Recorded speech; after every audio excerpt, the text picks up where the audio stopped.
So it's a very good morning and a welcome to the United Rugby Fans Podcast show to Mr. Kobus Bredell in South Africa. Kobus, welcome to the show.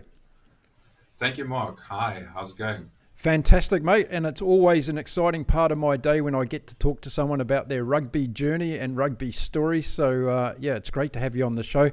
Now, I did just mention that you're in South Africa, but for the sake of everybody listening and watching in today, why don't you tell us exactly where you are in South Africa and how beautiful it is there? Yeah, it is. It's a very beautiful country, and it's quite a big country. So there are many parts of it that vary quite a bit. I'm in the Western Cape, close to Cape Town, in a town called Somerset West in the Helderberg district. So here we have the beach, we've got the ocean, we've got the Cape Winelands, and we've got quite a different setting here. It's quite beautiful, and but the rest of the country has some awesome parts as well.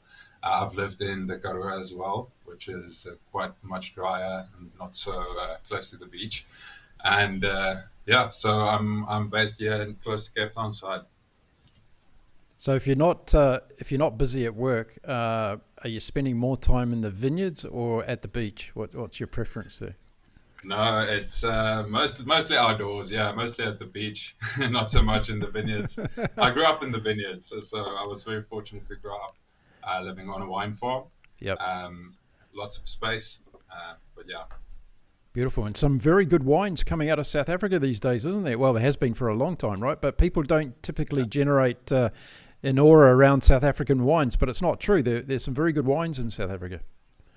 Yes, there's quite a few excellent wines in South Africa, and there's quite a big industry of wine, and a lot of jobs in South Africa depend on industries like the wine industry, and a lot of research and technology developments actually also ongoing in South Africa because we have such a large industry in terms of agriculture and wine production.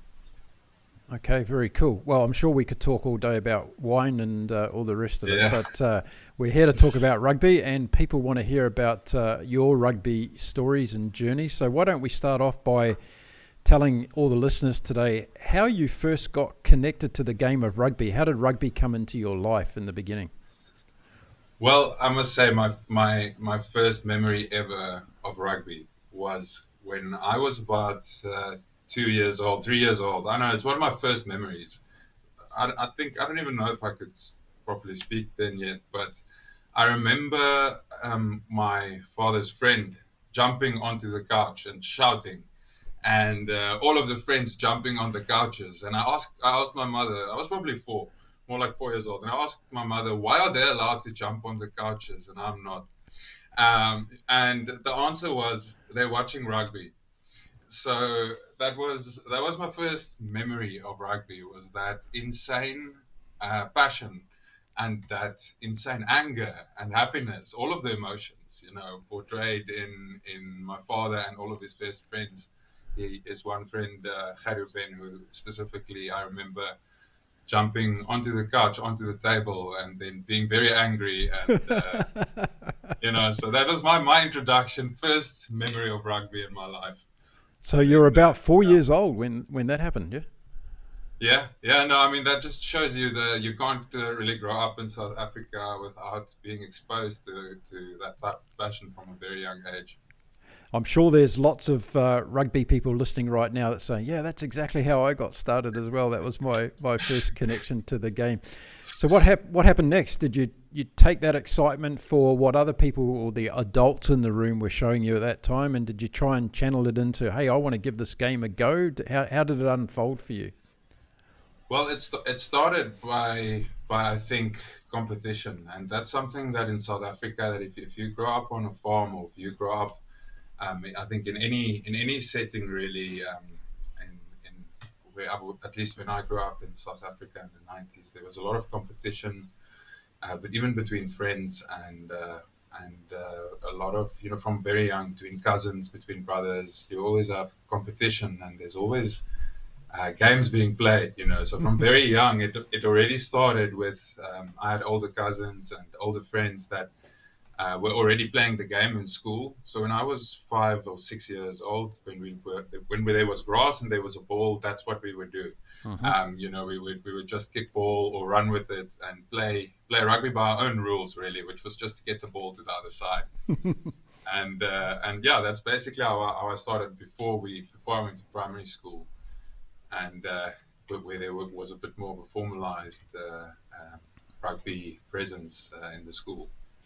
What do you remember back, if you can remember back to those early days when you picked up the ball and started running with it? What was the excitement for you? What was the thing about the game that really started to stick with you? Well, to be honest, there were lots of elements that excited me about it. One, I was quite a large kid, about a head or two above, so I had that aspect and kind of pressure from family and friends to really. They were really excited to see what I could do, and it was kind of like my very first intention with rugby was kind of to make parents proud, make friends proud, and the people that kind of believe in you and see potential in you. So that was kind of some of the first memories, and then also it was terrifying at the beginning. I must say, I remember when I was just 7 years old, and you're given the ball and you run, and it's like, just because you're head taller than everyone else, all of your mates, they're like, you take the ball, and they pop it in your hands, and then that's when I started like playing as a prop, and just ended up receiving all my mates looking at me and throwing the ball to me, and then just running into the other bunch of people. That was kind of the initiation. So that was back when you were 7 years old. Did you have any? Yeah. Was there any inspiring role models at that stage, with Springbok players that you were trying to emulate and be like? Who were standouts for you at that age? Yeah, at that age there were already certain. There was specifically one guy, Bobby Skinstad. Oh. He had this iconic move of sticking out his tongue when he had scored points, and that was also always very silly and crazy as a kid. So that stood out as one of the first characters in rugby. But then more someone who I tried to emulate was Oosturant later on. He was a very inspiring player for me, and that was pretty much I think I did a school project on him once, where he had a big board out, and had his photo of him and anything you could find in a magazine. So that was kind of to give you a vibe of some of the primary school topics as well, for some of our rugby schools or normal schools, just with kids interested in rugby.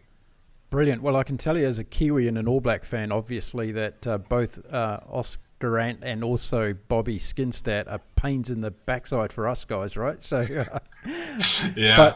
But in all seriousness, let's hope Bobby listens to this show, because him and I are actually connected on LinkedIn. So I'll post it on LinkedIn and see if he actually listens. And that could be a full circle moment. We have him listening to you, being one of his, he being one of your heroes in the early days. So you get on at 7, you've got a couple of role models, you're getting into the game, family expectations, you're going to be the South African prop of the future.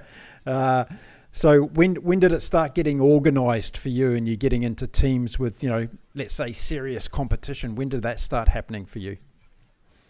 Well, that mostly started, when we were still in primary school, when the school competition was quite intense, and I'd say from around the age of 10 to 13, there's a very intense progression of rugby, and a lot of the parents, I think, play through their kids as well, and you see that from the sideline. It's never just the kids' voices and actions; it's the sidelines. The amount of conversations and things being said there by the parents during the games, the intensity that you saw was almost more than the players themselves. So it is very much a bit of a projection, but in a healthy way.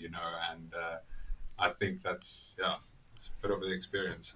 Did it inspire you as a young kid to have your family on the sidelines cheering you on and pushing you? Did it sort of take your performance to another level?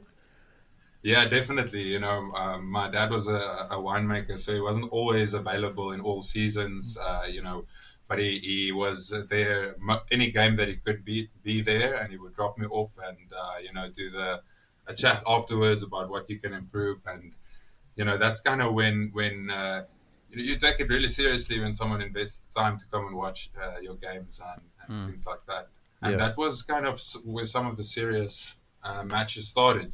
Where as between that age of 10 to 13, there was about three schools in the Helderberg area that were quite in competition with each other: Lochnerhof, Hendrik Louw, and De Hoop.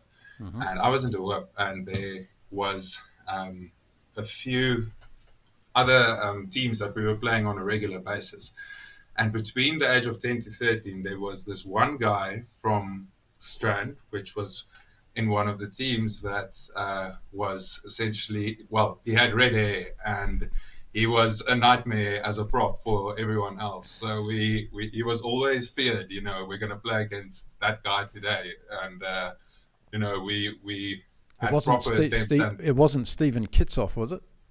exactly, it was Stephen Kitsoff. So, Oh, it was. Little Okay. did we know, I just said that as a joke. Yeah, no, it was him, and it was for us as kids. Little did we know he would become one of the best props to play the game, So shouldn't have been so hard on ourselves for, for looking up to games against him, because it was intense. Yeah. But that's when the sport became serious, I think, for a lot of people. But for him, it was serious from day one.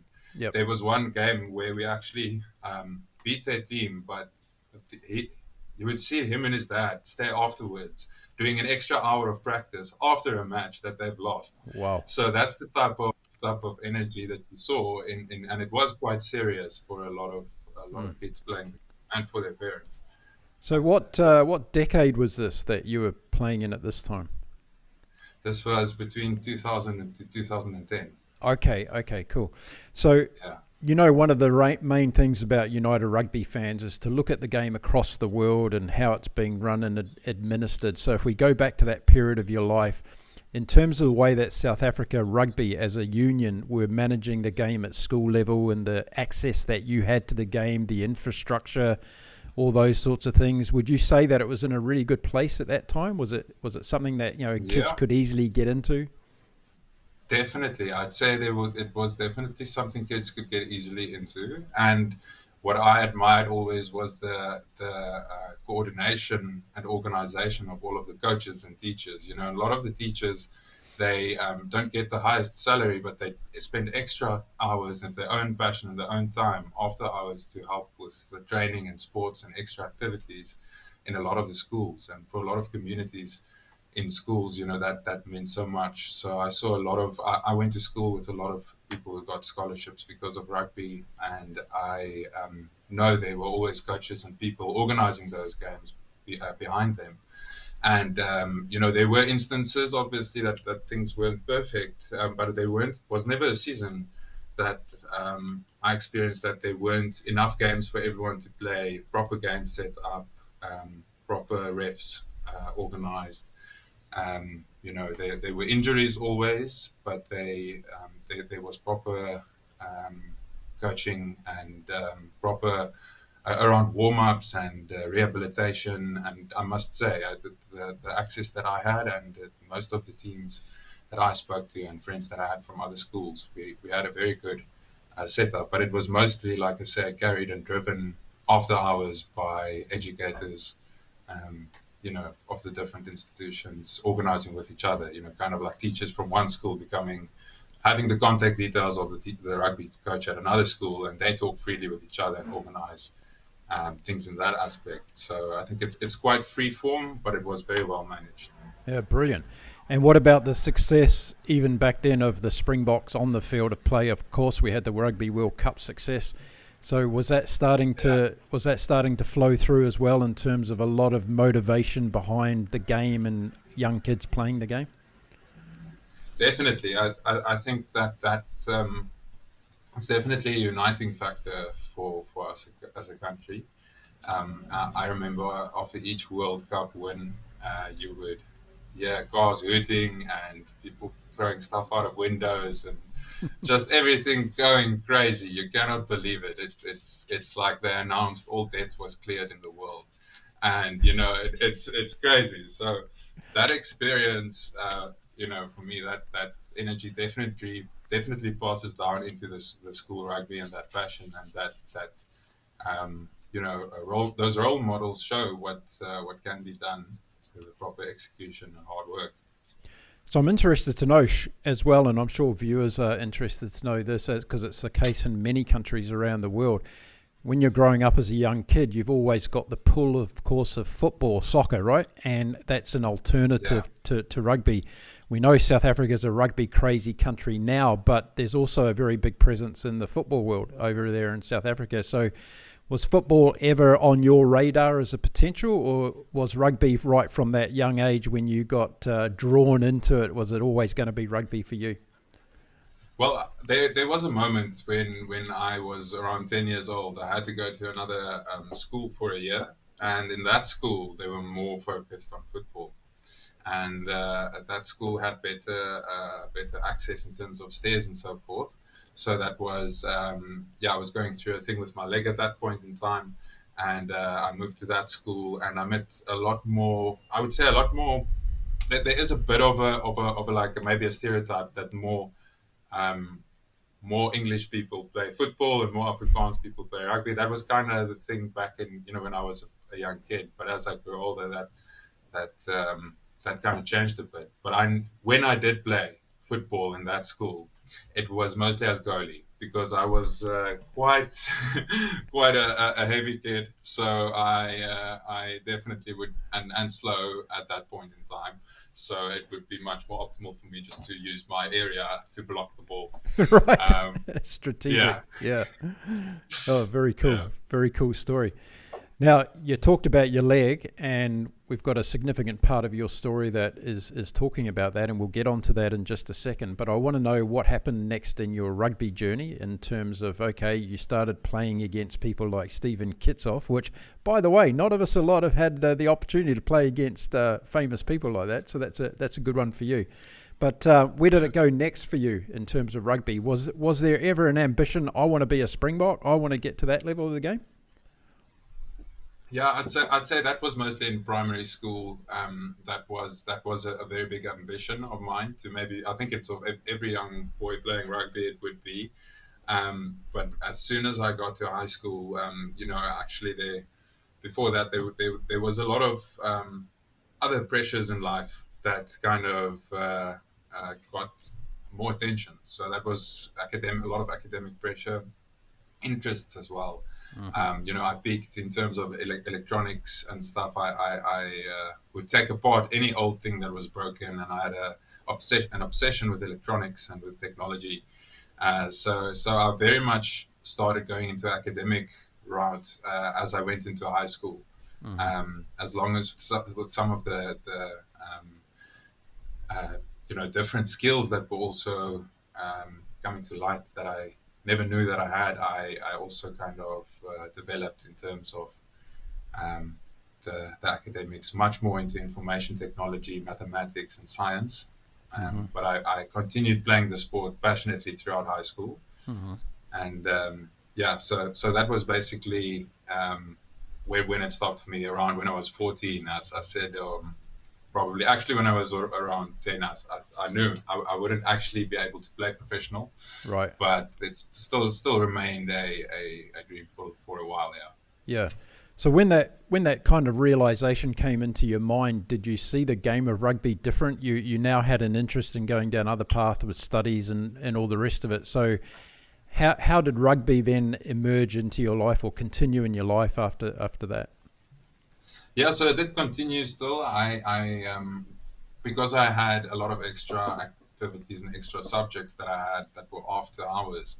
I couldn't practice rugby on Tuesdays, so I could only go on to the Thursday pre-match exercise. So because of that, the coaches never allowed me to play higher than the fourth team. So because they actually have professional coaching for those teams. And basically, it's a matter of time investment. I couldn't invest all the time for the practices, but I did do that half of the practices, and I played all of the matches. So I was very fortunate that they gave me that grace so that I can still play matches. And I really enjoyed that. Was for me the most uplifting activity that drove me to do all of the other things and to have the confidence to do all of the other academic stuff was to have this well balanced thing in my life, which was still very intense. I mean, it was still once a week. I would you'd go training and then you'd go and play a match on the Saturday. But then there's actually another sport that I did take on in high school, which I haven't mentioned, which I also actually did on the Wednesdays and the Fridays and the Mondays, and that was weightlifting. So Okay.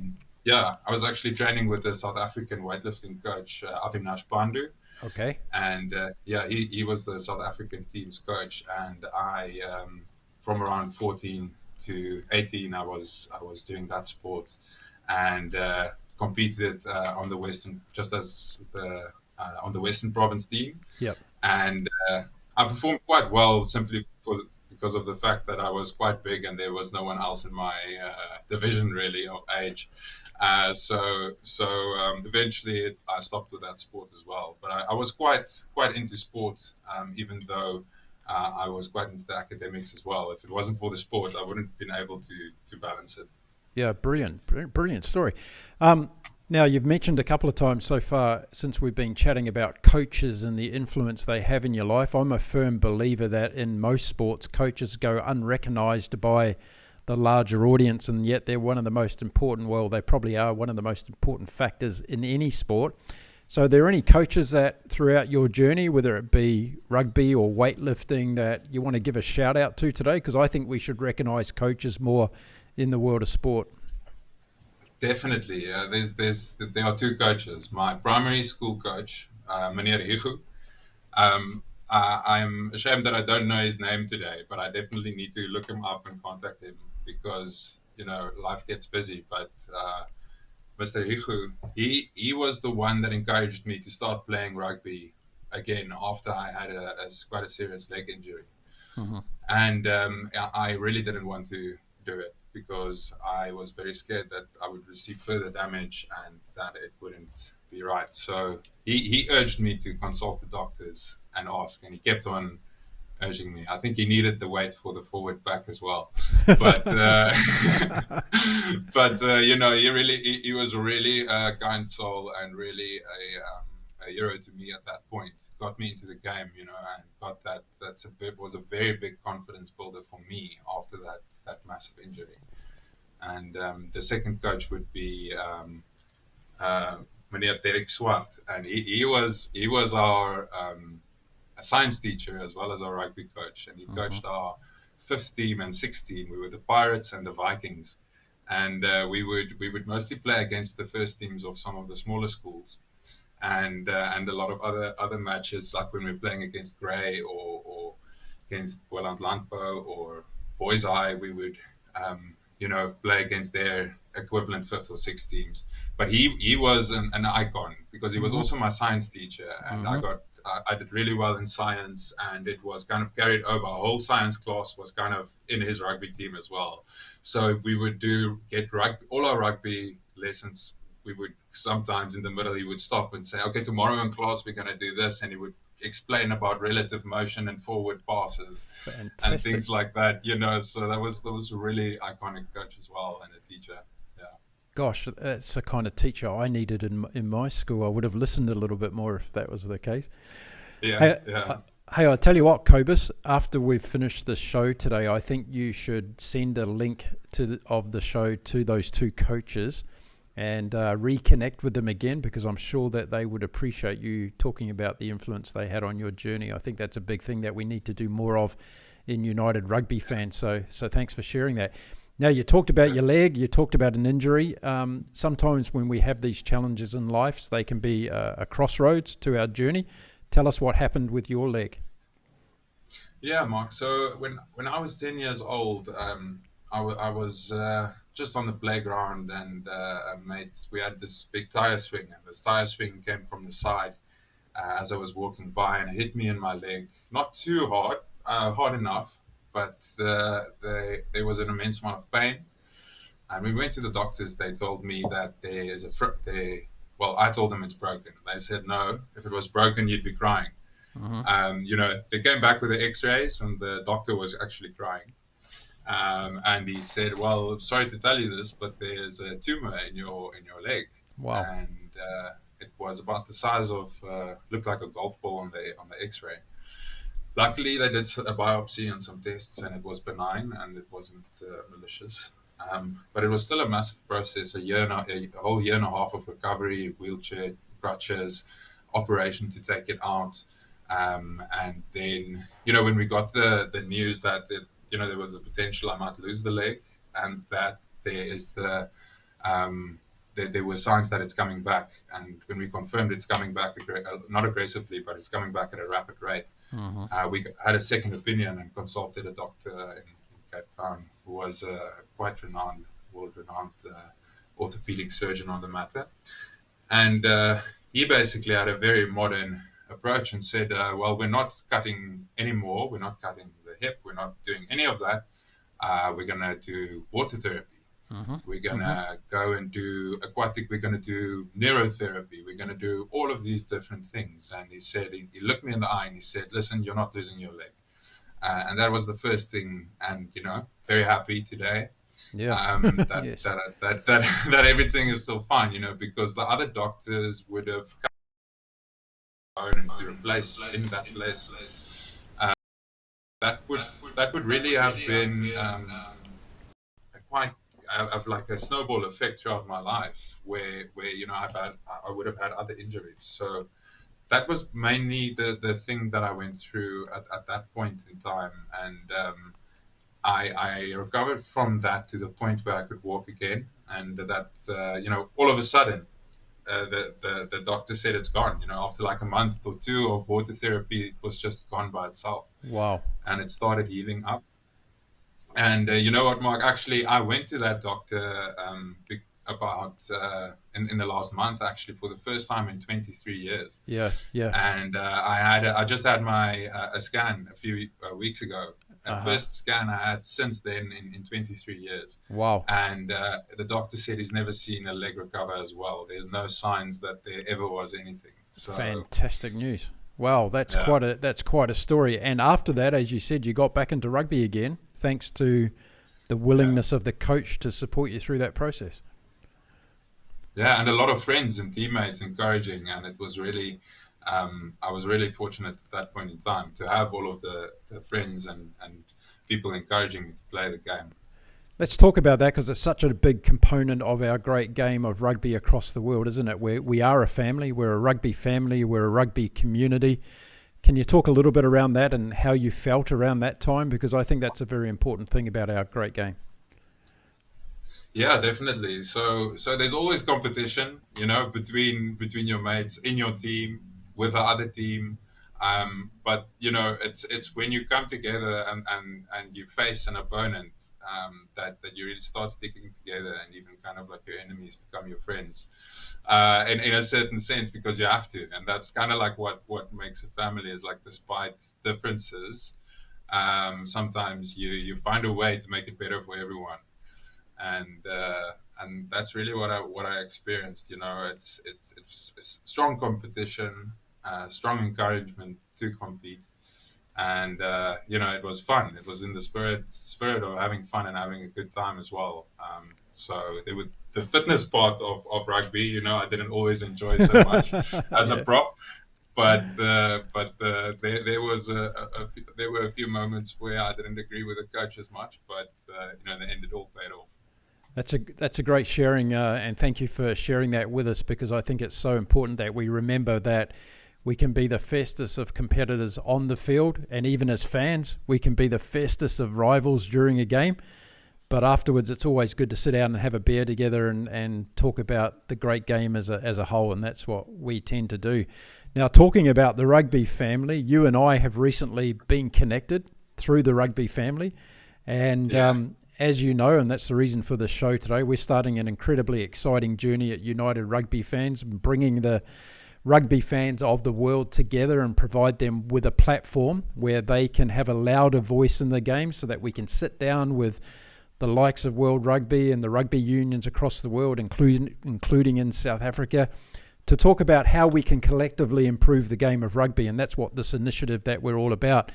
Now, that platform that I'm talking about, your company is actually building it for us. So that's really exciting, and I'm really excited to have you on the show today for that reason. So tell us a bit about your company now and why you've got involved in this project.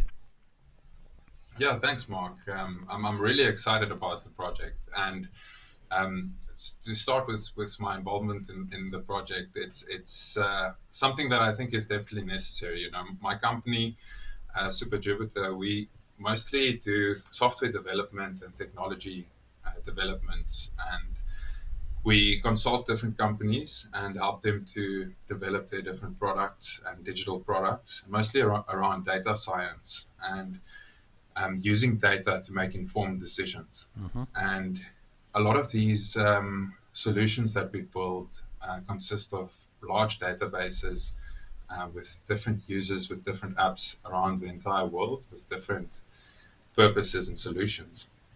And that's why I'm excited to get involved with United Rugby Fans, because the power is in data and in making informed decisions, having actionable insights from data. So, I mean, having a platform like URF, where we can hear the voice of the fans, have the numbers behind it, have actual scientific level metrics that we can pull on some of the data, analyze what people are saying, where's the sentiment lying, not so much to go into what we that's not so much, maybe a bit further ahead of what we're trying to do. But what I'm trying to say is that the inspiration is for us to use data and use technology for the fans to get the word out there, to get tools there, to have statistics of different stuff in one place for everyone to be able to see, and for different features and functionalities to be made available to people in one place, and to have a platform where people can talk about the different things going on. And I mean, you've got a very big vision for that, and I'm very excited to build this alongside you. And at this point in time, we've made good progress so far, but I really look forward to what we can do with this. And I think we're going to start small with getting the platform up and going and getting some of the features in there. But I'm very excited to share what we have so far and what we're going to be releasing soon with the fans, and getting some of the feedback and getting people to start using and interacting with the platform. Fantastic stuff. So if you're watching around the world today, Kobus runs his own company called Super Jupiter. He is helping us build our website, but beyond that, as you just heard from him, what's really important is that data science, and we want to get really heavily involved. Imagine 500 million rugby fans across the world, and the amount of information, knowledge sharing, and all the other components that we can bring together under URF to the game of rugby across the world. And that can be used in so many different dimensions. And I think that's one of the really exciting things that I'm getting super excited with working with you on, Kobus, because it goes way beyond building a website. And I really want people to understand that today. But if you want to know more about what Kobus is doing, I'm going to leave the link to his company's details in the video description today. So please go and check it out. I'll put Kobus's email address there as well. So if you want to reach out to him, and again, you don't have to be in South Africa, anywhere in the world, Kobus will have a chat to you. His services are available, and he can go into a lot of different detail about what he can do. So Kobus, thank you for doing our website, and I'm also excited about all the other things we're going to do together. Now, before I finish today with the show with you, I want to talk a little bit about rugby today and what's happening in the world of rugby. And if I reached out on social media today and asked people to give me their number one complaint about the game of rugby, it would be refereeing, yellow cards, red cards, everything else. Yeah. Is there anything that sticks out to you today in the game of rugby that you would like to see improved, not just in South Africa, but at the game at a global level? Yes, Mark. I mean, there are quite a few things that I'm passionate about. You know, as a engineer mindset, that we always try to optimize systems, and when you try to act on a symptom in the left direction by pulling 10 steps in the left direction and then 11 steps in the right direction to get one step right, that's not very optimal, you know. And for me, that's kind of the feeling that I have with the scrums at the moment, and with the rules that I've developed over the years. You know, Uh-huh. rugby it is always to make it a safer game. I know the rules always improve and change to make it a safer game. But then at some point, you know, there is a bit of a sportsman's intensity, and a person who is cut out for that role of taking those impacts as well, you know. So for me, it's the scrums, you know, the loose head prop. There's so much pressure on the one shoulder, and it's a very difficult thing to change because the scrums get less and less intense over the years. And for me, it feels like that, like intensity where it was like where you add that extra pause in before they engage. It was kind of like that intensity builds and you slam. It's like two battering rams hitting each other. But whereas now it's more just like as in, okay, we're gonna connect, you know, and we're Yeah. connecting nicely, Yeah. and then we're gonna push in a linear fashion. Yeah. But for me, that's not, you know, it's still imbalanced because the loose head prop, he's got his one shoulder like this. Yes, you're tucked in very tightly with your go on the side and with a flank on the other side and the lock. But you have that like very large potential for neck injury and for Uh-huh. scoliosis forming because of Uh-huh. being a loose head prop. Uh-huh. And you know that would be, so now you're making the game faster as well, like with the new rules with the conversions and everything. So there's less times for the big oaks to rest in between Yeah. stuff happening, you know. And if you can't catch your breath, that's when you get injury, I think, the most as well. So on the Uh-huh. one side, you want to make the game faster, but you're not considering some of the more heavyweight players that actually need that time to rest. And it's actually a strategic moment for some of the captains to wait on that, you know. So for me, it's like scrums. They can be more intense, you know. Yeah. Yeah. It's good that they're safe, but we really need to look at kind of the what we're doing there in terms of the setup of what we're trying to achieve, demonstrating power or giving players equal opportunity to perform and to, you know, to compete. That's a brilliant insight. I've never heard someone articulate it in the way that you just did. And as an ex-player yourself, you know exactly what you're talking about. And what I read into that was by trying to make the game safer and faster, we're actually making it softer. And the biomechanics involved have changed, and therefore we're actually increasing the potential risk of injury. Is that what I just heard you say? Yeah, basically that's what I'm saying, you know, Yeah. and that's Yeah. that's for me when I got injured the most when I was always when I was playing a second game after, because they didn't have enough props, then you go play another game for another team Yeah. right after your game, and that's when you get injured. You know, when you're really exerting yourself. So for me, that's like a faster game is great for the game plan, for the fans, and for the sport, but it almost undoubtedly catching your breath and composing your structure and your lower back and everything to get the proper oxygen, ATP to replenish, to have that energy to give you the form to take that impact and everything. So that for me is something that's maybe overlooked in terms of some of the new decisions Yeah. with making the Fantastic. game faster. We all want a faster game and more gameplay, you know, but there are certain aspects to it. You know, we want to these forwards backs to demonstrate their power as well in some of the loose scrums as well, and that's a different topic, you know, Mm. where Mm. that has also become a lot more strict. I think some of the games we played when we were seven Yeah. at Leeds were more intense in certain aspects, when it came to connecting and the ability in the loose scrum for players to interact and to throw players over kind of over the pile to the other side and stuff like that, you know.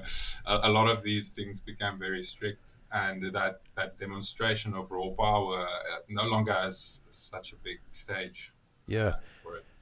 Look, we're only a few episodes into this United Rugby Fans podcast, but already I'm loving it because this is exactly the kind of energy, knowledge sharing, and just passion we can share across the rugby world, right? People with your experience, and then someone on the other side of the world having their perspective on it as well. These are the kinds of stories that we need to get out into the rugby world. So It's fantastic. Thank you very much for sharing that part of the journey and your appreciation for it. And also at that level, because we're having a conversation here about things that really matter in the game. And that's what United Rugby Fans is about as well, talking about things that really matter within the game.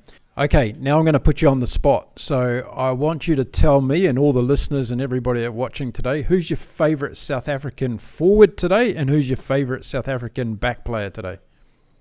Well, I'd say my favorite forward player today would be Oxenchair. Uh-huh. So he would definitely come to mind for his ability to be dynamic in any situation and to surprise the other team, to defend really well, and some of the local provincial games as well, that I've seen him really go out of his way as a prop. So I'd say out of the current lineup, I'd choose him. Okay. And on the backline side, I must say Faf de Klerk. He definitely, for me, I love the energy that he has in terms of managing the other team's aggression. Yeah. To kind of just keep that on point, and also to be that kind of link in the team. Well, you've chosen two players that I enjoy watching, and it's unfortunate at the moment that Rassie has not seen Faf de Klerk in the most favourite lights at the moment. He's preferring obviously Grant Williams and Kobus Bredell, but Faf is one of my favourite players. I think he should be in the team playing still. He's really good at halfback anyway, but we'll talk about that. Okay, so that's I know it's controversial, but for me that's like my honest opinion. What rugby is about at the end of the day is about engagement. I'm not so much into the most recent of doings of all of the players always, but for me they are iconic moments from the game that I kind of try to focus on as a sport, and try to focus on that image of the thing. Yeah, brilliant. Okay, one final thought to share with everybody watching in from around the world of rugby today. Is there something you want to leave all our United Rugby fans with, a thought that you want to share or anything like that? Well, I would encourage anyone to go and check out our website when it's live. It's not live yet, but as people are watching it, watch the space on the channel as well. I'm sure we'll be posting about it as it goes live very soon. Yep. And then I would urge people to engage and to give us comments. And I'm very excited to be a part of the journey and to see what people have to say, and to grow this family. Brilliant stuff. Well, listen, Kobus, thank you very much for coming on the show today, for sharing your personal journey in the world of rugby, not only as a rugby fan, but also a rugby player, and now a supplier to the rugby world and helping us achieve our goals. All of it's appreciated, and it's been an absolute pleasure having you on the United Rugby Fans Podcast show today. So thank you. Yeah, thank you very much, Mark, for having me, and all the best. Look forward to working with you. Likewise. So there we go. That was Kobus Bredell from beautiful Cape Town in South Africa, talking to us about his rugby journey and his fantastic story. And I hope you enjoyed this show, because it was really good listening to Kobus share. And that's what this show is all about. So if you want to be on United Rugby Fans Podcast show and talk about your journey in the great game of rugby, then reach out to me. My email address is in the video description of this particular episode. And I would love to hear from you, because we want people all across the world sharing their rugby stories, their rugby journey in life, because this channel is all for you, the rugby fans of the world. Okay, that's it for this particular episode. For it's time for me to say goodbye to you all now. I'll be back again soon with another episode. Until then, keep safe, keep well, and keep enjoying your rugby across the world. Bye for now, everyone. You say slow.